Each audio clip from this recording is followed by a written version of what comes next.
Lord, come, take up your holy throne.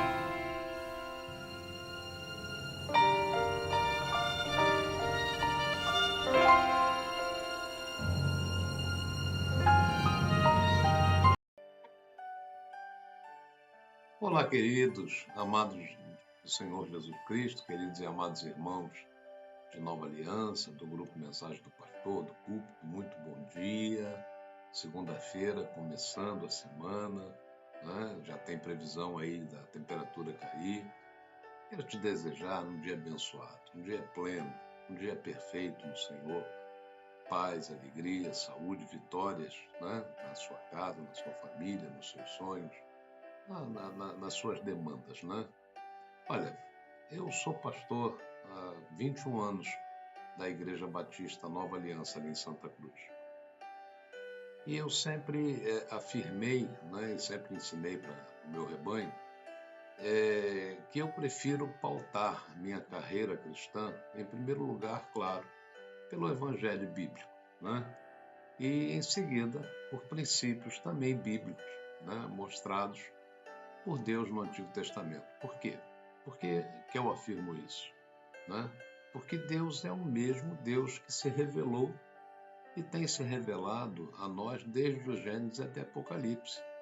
Isso me fala a crer, isso me leva a crer, melhor dizendo, que sendo Ele perfeito e santo e que não varia, né, a sua natureza, os seus pensamentos, as suas vontades, elas continuam sendo as mesmas, que era lá no livro do início, né, no Pentateuco, lá no livro de Gênesis, Levíticos, Deuteronômio, elas continuam vigentes, né, e ativas, né, em qualquer dispensação. A diferença é que hoje essas leis não nos condenam quando nós estamos em Cristo Jesus, né, quando nós vivemos espiritualmente em Cristo Jesus. Há uma diferença, né, entendo eu, entre princípios bíblicos e doutrina, principalmente a doutrina eclesiástica, né? Claro, eu não estou aqui de jeito nenhum negando a doutrina bíblica e eclesiástica, não, né? Apenas pontuando o que para mim eu considero mais eficiente. É como se eu preferisse usar como referência o princípio ativo de um remédio ao invés de me orientar pelas fórmulas, pela marca, pelas coisas que são acrescentadas, né?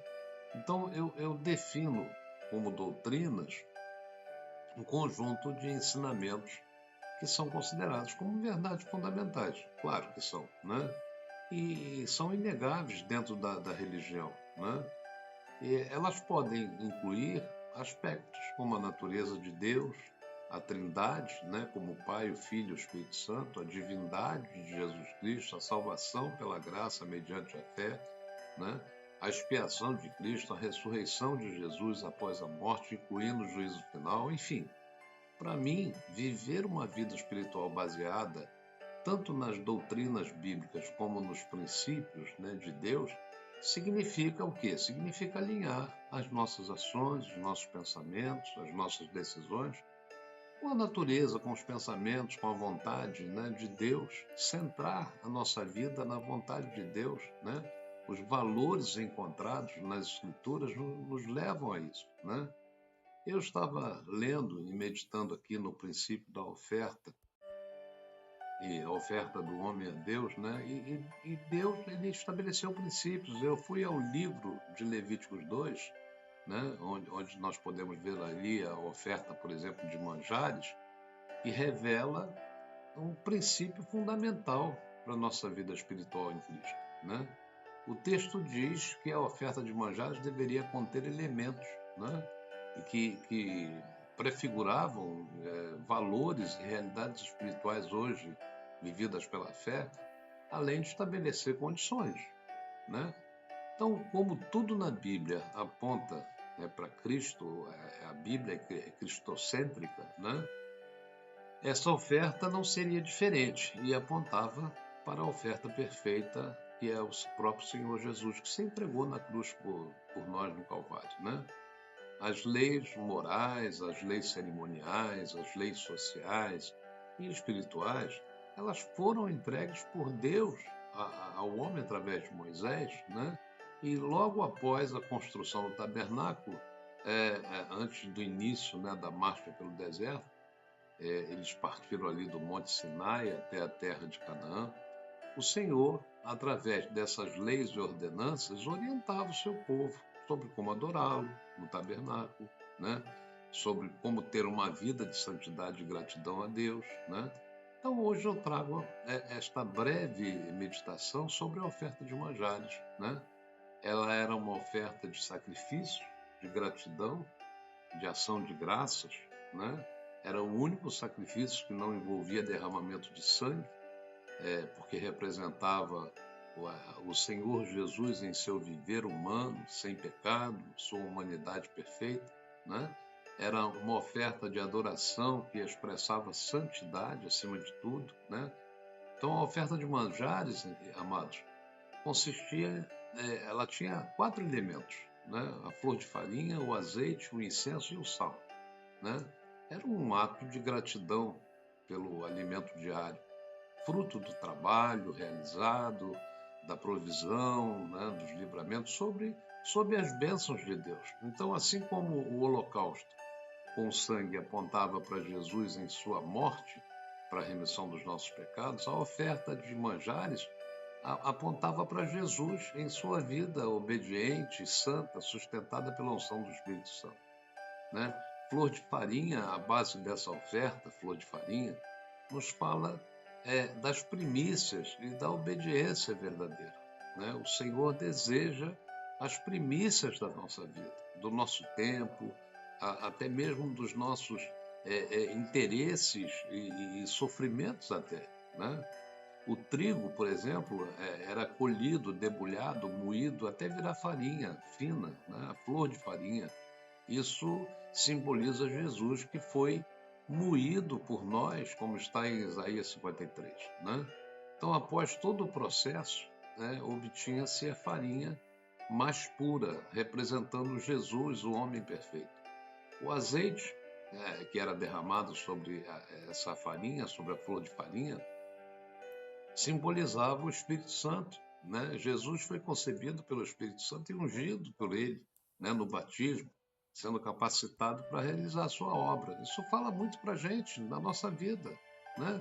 Então vamos falar um pouquinho de cada elemento desta oferta, né? O incenso, por exemplo, diz lá em Levíticos 2, no versículo 1, que deveria se colocar incenso sobre a oferta, né? Essa mistura era levada aos sacerdotes e queimada no altar, né? Era um cheiro suave, um memorial ao Senhor. O incenso representa as orações, nós sabemos, o louvor que cantamos, né? Que sobe como aroma agradável a Deus. Hoje, não oferecemos mais, literalmente, né, esse tipo de oferta, esse cerimonial, né, com esses elementos físicos.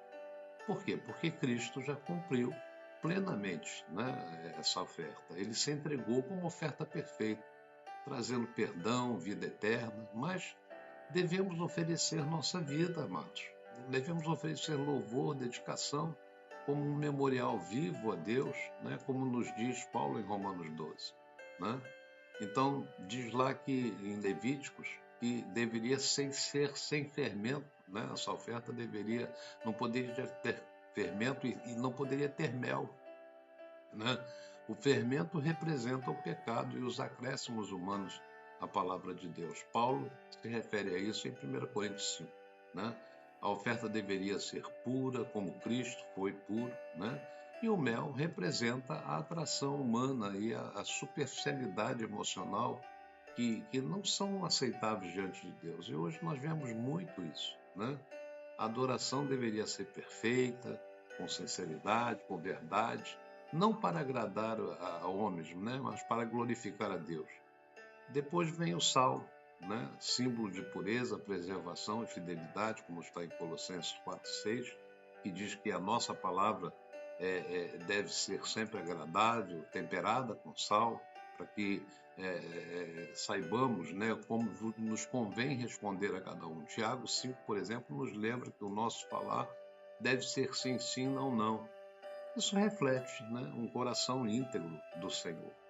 Então, concluindo esta mensagem, amados, hoje o Senhor nos lembra da importância de uma vida dedicada a Ele, né? Como oferta de manjares, uma vida de obediência, de gratidão, de santidade, em casa, né? No trabalho, na igreja, em todos os lugares onde nós estivermos, que tudo seja feito como uma oferta de manjares, uma oferta de adoração ao Senhor, baseada no exemplo de vida santa de Cristo, né? Que nossas vidas sejam uma oferta agradável, como uma oferta de manjares. Amém, amados? Um memorial ao Senhor. Este é um princípio e eu vivo por ele. Amém? Deus te abençoe, Deus te renove, Deus te capacite. Olha, compartilhe essa mensagem com alguém, né? Toque no sininho aí, inscreva-se nesse canal, toque no sininho e dá o seu like, isso é muito importante. Até a próxima, queridos, em nome do Senhor Jesus Cristo.